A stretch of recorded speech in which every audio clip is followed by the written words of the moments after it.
तो स्वास्थ्य विभाग की ये बड़ी लापरवाही सामने आई है धार में। तो वहीं इंदौर में आपको बता दें, एमवाई अस्पताल जो कि लगातार चर्चा में है अपनी लापरवाहियों को लेकर, एमवाई अस्पताल में एक बार फिर से एक बड़ी लापरवाही सामने आई। नर्स की लापरवाही के चलते मासूम का अंगूठा कट गया।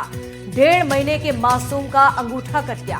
दरअसल आपको बता दें, टेप काटने के दौरान बच्चे का अंगूठा कट गया। सोचिए आप किस तरह की ये लापरवाही सामने आ रही है। और ये पूरा मामला है इंदौर के जाने वाले अस्पताल से, और इस अस्पताल से लगातार इसी तरह की तस्वीरें सामने आ रही है। एक के बाद एक बड़ी लापरवाही सामने आ रही है, लेकिन सुधरने का नाम नहीं ले रहा है। परिजनों ने अस्पताल के खिलाफ अब नाराजगी भी जताई है। अस्पताल प्रशासन ने नर्स को हालांकि सस्पेंड भी कर दिया है। प्रथम दृष्टया लग रहा लापरवाही दिख रही थी, उसके तहत शीघ्र ही कल ही हमने घटना के 24 घंटे के अंतर्गत ही हमने वो नर्स जिससे वो गलती हुई थी उसको सस्पेंड किया, और विभागीय जांच हेतु आज जैसे कमेटी रिपोर्ट देगी तो आरोप पत्र जारी करके विभागीय जांच शुरू करेंगे। तो ये कड़ी कार्रवाई की है।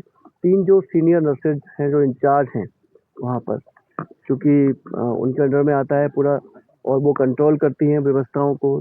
जितनी भी नर्सिंग ऑफिसर्स हैं, जूनियर नर्सेस हैं, उनको कंट्रोल करती हैं। तो उनकी भी एक माह की सैलरी रोकी गई है। तो ये है हमारा हेल्थ सिस्टम। देखिए, एक के बाद एक बड़ी लापरवाहियां सामने आ रही हैं।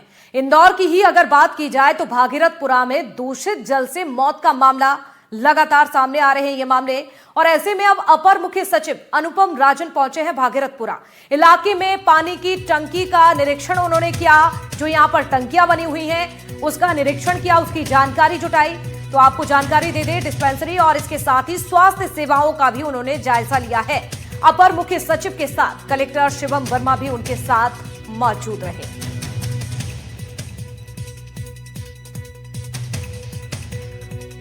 तो देखिए, दूषित पानी जिस तरह से लोगों की जान ले गया, और इस पूरी घटना के बाद अब सबक लिया जा रहा है।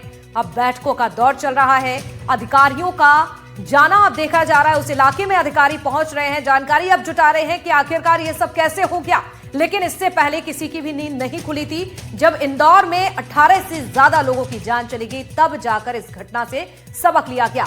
चलिए, हमारे साथ इस वक्त तनुश्री देसाई जुड़ चुकी हैं। तनुश्री, बताइए जरा क्या कुछ हो रहा है भागीरथपुरा में इस समय। अपर मुख्य सचिव पहुंचे हैं, क्या जानकारी? जी बिल्कुल, देखिए भागीरथपुरा में अपर मुख्य सचिव अनुपम राजन, मुख्यमंत्री कार्यालय के अपर मुख्य सचिव नीरज मुंडलोई और कलेक्टर शिवम वर्मा पहुंचे थे। और वहां पर जो डिस्पेंसरी है, डिस्पेंसरी में जितने भी तमाम स्वास्थ्य सेवाएं हैं और वही पास में बनी हुई पानी की टंकी का निरीक्षण किया है। और वहां पर पहुंचकर सबसे पहले तो जो लीकेज पॉइंट था, लीकेज पॉइंट के बारे में जाना, क्योंकि सबसे पहले वहीं पर लीकेज पॉइंट बना था पानी की टंकी के पास जो मेन पाइपलाइन है। और इसी के साथ ओवरहेड टैंक में जो लीकेज है उसकी भी जानकारी ली है। और इसी के साथ मरीजों की भी स्थिति जानी और पाइपलाइन कार्य का निरीक्षण भी किया गया है। हालांकि सवाल ये है कि इतने लंबे समय से वहां के जो क्षेत्र के रहवासी है वो शिकायत कर रहे थे, तब भी किसी प्रकार की कार्रवाई नहीं की गई, कोई एक्शन नहीं लिया गया। पर जैसे कई लोग बीमार हुए, कई लोगों की मौत हो गई, उसके बाद कार्रवाई की गई है।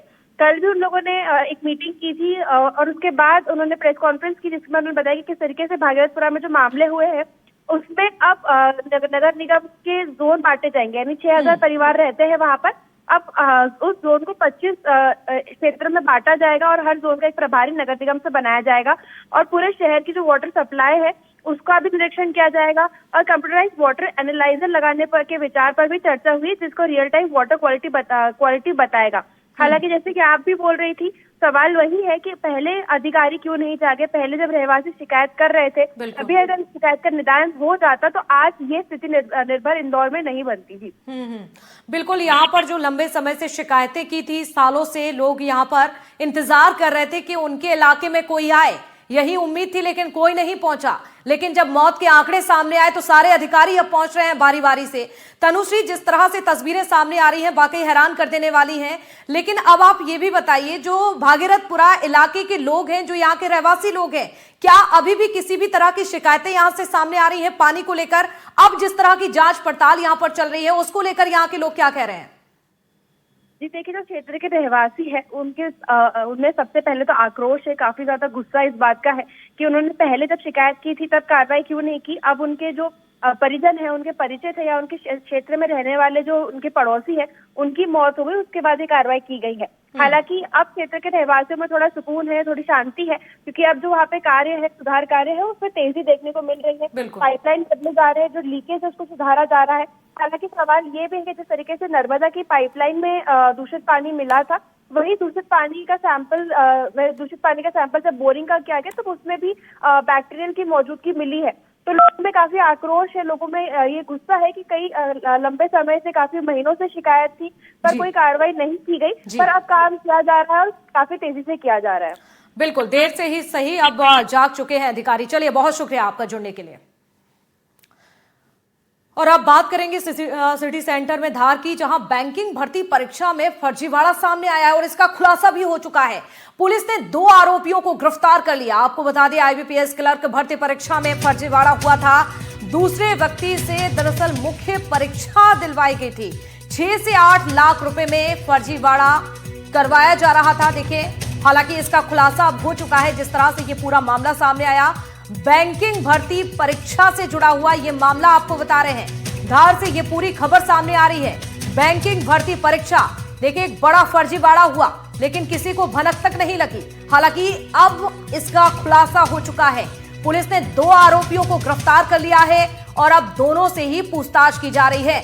2 तस्वीरें आपको दिखा रहे हैं। देखिए, पहली तस्वीर, आप पहला ये वीडियो देख सकते हैं, फुटेज, जिस तरह से जांच पड़ताल पुलिस की ओर से हुई, और दूसरी तस्वीर में ये 2 वही आरोपी आपके सामने हैं जिन्हें पुलिस ने गिरफ्तार कर लिया है, जिनका नाम सामने आया, जिसके बाद अब जांच पड़ताल हो चुकी है और इसका खुलासा पुलिस की ओर से किया गया है, जिस तरह से परीक्षा में ये फर्जीवाड़ा हुआ था।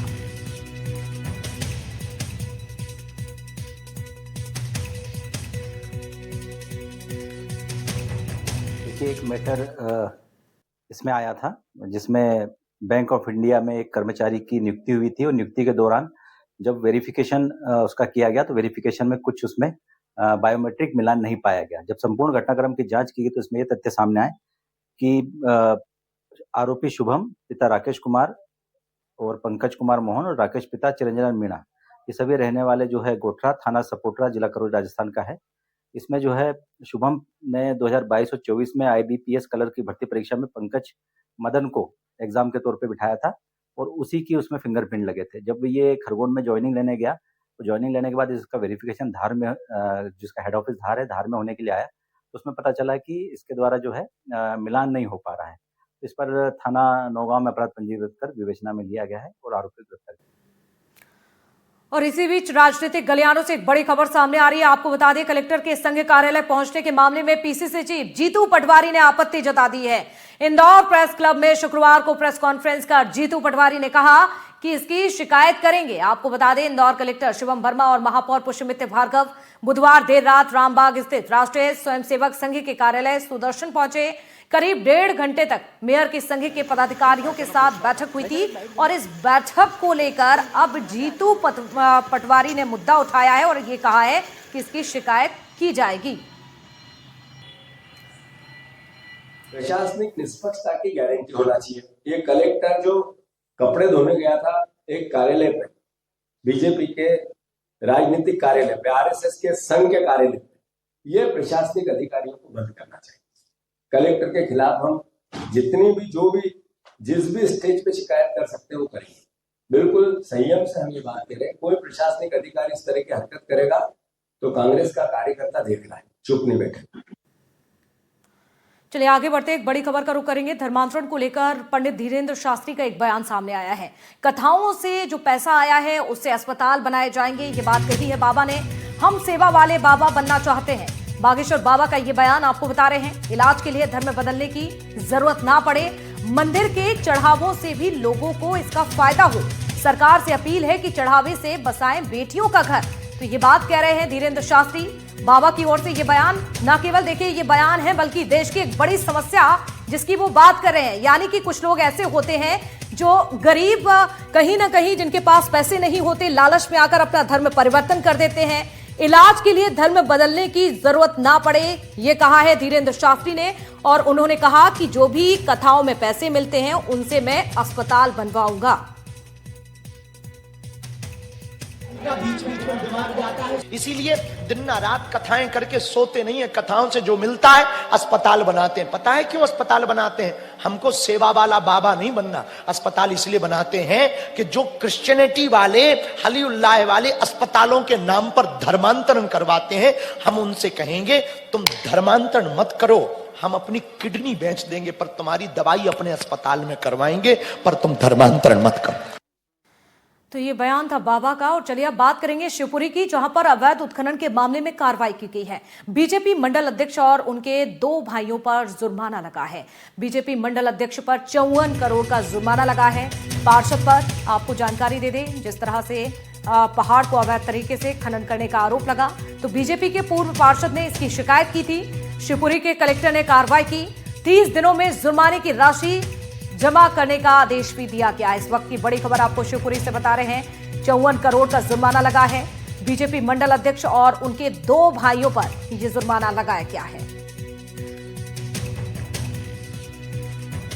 3 वर्ष से निरंतर लगातार चंगेज घाह की पहाड़ियां खोदी जा रही है, जो कि एक करेरा का अस्तित्व है, वो अस्तित्व मिटाया जा रहा है, जिससे प्रकृति को काफी क्षति हो रही है। ब्लास्टिंग की जा रही है। वहां पे के रहने वाले लोगों को जान माल का हमेशा खतरा बना रहता है। प्रशासन को मैं कई बार अवगत करा चुका हूं, इसके बावजूद भी प्रशासन सुनने को तैयार नहीं है। शासन और प्रशासन तक मैं शिकायतें कर चुका हूं और लगातार 2 वर्ष से एसडीएम कलेक्टर महोदय को मैं अवगत करा चुका हूं, इसके बावजूद भी कोई सुनवाई नहीं हो रही है। पिछली बार मैंने 2 साल पहले आवेदन दिया था, जिस पर 27 करोड़ का एक प्रस्तावित कलेक्टर साहब को किया था माइनिंग विभाग ने। 27 करोड़ का आज दिनांक तक कोई निराकरण नहीं किया गया है। कलेक्टर महोदय ने होल्ड कर रखा है। सिवनी से खबर है, जहां पर साध्वी ऋचा गोस्वामी पर हमला हुआ है। नर्मदा कथा के दौरान टेंट संचालक से विवाद हुआ था। विवाद के बाद टेंट संचालक ने हमला कर दिया। हमले में साध्वी ऋचा को चोट भी आई है। साध्वी ने आरोपी के खिलाफ मामला दर्ज करवाया, तो पुलिस पर कार्रवाई में देरी का आरोप भी लगाया। इस दौरान साध्वी ने मामले को लेकर सनातनियों में अब गुस्सा है, इस बात को लेकर जिस तरह की घटना एक साध्वी के साथ सामने आई है। बिनौरी में जब मेरी यात्रा पहुंच रही थी, उनने खास आग्रह किया।